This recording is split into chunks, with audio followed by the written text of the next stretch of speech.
अब हम equipotential surface क्या होता है जान लेते हैं। एक पॉइंट चार्ज है, उसके चारों तरफ अगर एक स्फेरिकल शेल हम कंसिडर कर लेते हैं जिसकी रेडियस r1 है, तो इस शेल पर लाई करने वाले हर पॉइंट का पोटेंशियल जो होगा वो सेम होगा। फॉर्मूले से भी देख सकते हैं, क्योंकि इसका डिस्टेंस क्यू पॉइंट से सेम है तो हर पॉइंट की इलेक्ट्रिक फील्ड भी सेम होगी और हर पॉइंट का पोटेंशियल भी सेम होगा।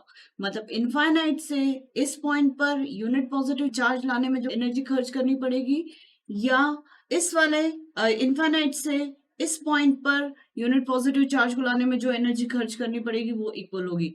ऐसे ही हर पॉइंट पर इनफाइनाइट से यूनिट पॉजिटिव चार्ज लाने में इस शेल पर हर पॉइंट पर लाई करने वाले हर पॉइंट पर सेम एनर्जी खर्च करनी पड़ेगी इनफाइनाइट से यूनिट पॉजिटिव चार्ज लाने में। तो इसका मतलब यहाँ पर लाई करने वाले हर पॉइंट का पोटेंशियल सेम है, मतलब ये एक इक्वी पोटेंशियल सरफेस है। इक्वी पोटेंशियल सरफेस है जिसके हर पॉइंट का पोटेंशियल सेम है।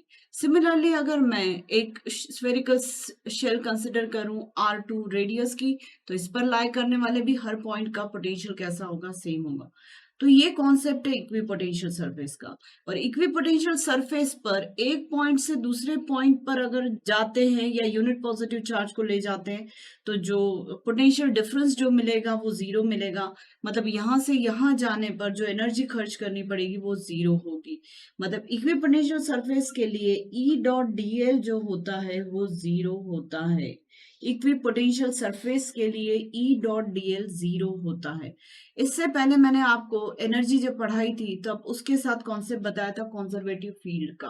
कंजर्वेटिव फील्ड ये कहती है कि E.dl जो होता है वो क्लोज्ड पाथ पर जीरो होता है। इसे भी मैं यहाँ पर समझा दूं, ये इक्विपोटेंशियल सरफेस है, ये पूरा इक्विपोटेंशियल सरफेस है, पर यहां से यहां जाने पर, मतलब ए पॉइंट से बी पॉइंट पर जाने पर मुझे कुछ ना कुछ पोटेंशियल डिफरेंस मिलेगा, क्योंकि R1 डिस्टेंस का पॉइंट जो है Q से उसका एक पोटेंशियल होगा, R2 डिस्टेंस का जो पॉइंट है उसका एक पोटेंशियल होगा।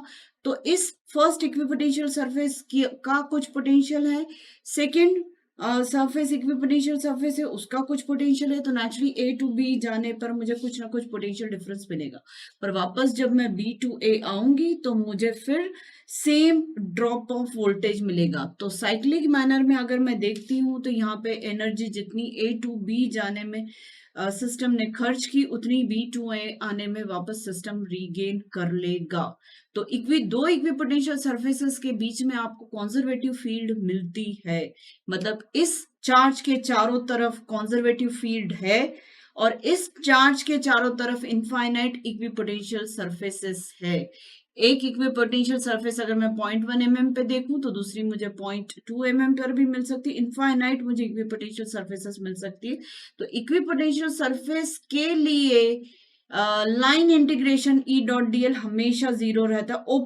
Open line integration of E.dl is equal to zero होता है। और कंजर्वेटिव फील्ड्स के लिए closed integration of E.dl zero होता है। क्लोज्ड का मतलब ये कि 1 पॉइंट से शुरू है वापस 1 पर आए तो E.dl जीरो ही मिलेगा। और इक्विपोटेंशियल सरफेस में यहां से मतलब थर्ड पॉइंट से फोर्थ पॉइंट पर गए तब भी आपको ओपन इंटीग्रेशन कितना मिलेगा, जीरो। तो ओपन E.dl इंटीग्रेशन जीरो होता है इक्विपोटेंशियल सरफेस के लिए, और कंजर्वेटिव फील्ड के लिए क्लोज्ड लाइन इंटीग्रेशन E.dl जो होता है वो जीरो होता है।